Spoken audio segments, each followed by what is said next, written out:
Ako raha bisaro marchand de siksike. Da sara be sara voro raha miandry. Na oa me raha lanao ty. Angoay aho zandry. Ny mandinika ny ty fitadiava ty. Fitao sara misy izay. Eny lako ny vangaindrano. Ditoa raha la rere lava. Courage anao zoky. Anio ambony avao ny moraly. Sy renao ny ohatsy ny olosa. Sy mba trotsako mitongay tsy biko. Raha mbola velo eto ambony etany. Sy isy olo veran-tsara. Njegny viko subika maziko managna etan-jifa.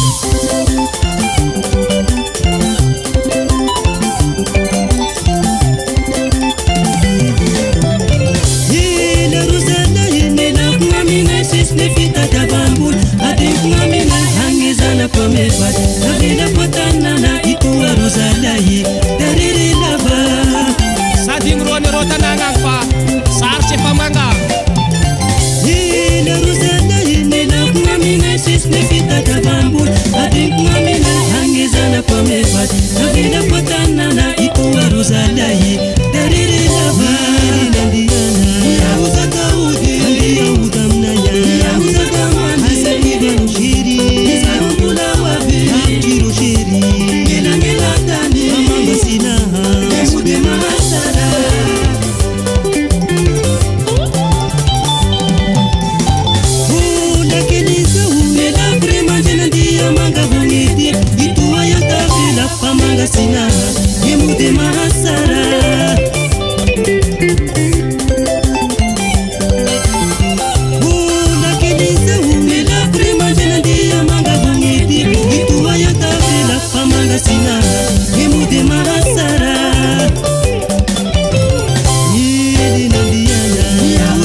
zavako aby asika mpamanga rerelava azadigno zalahy agnatanà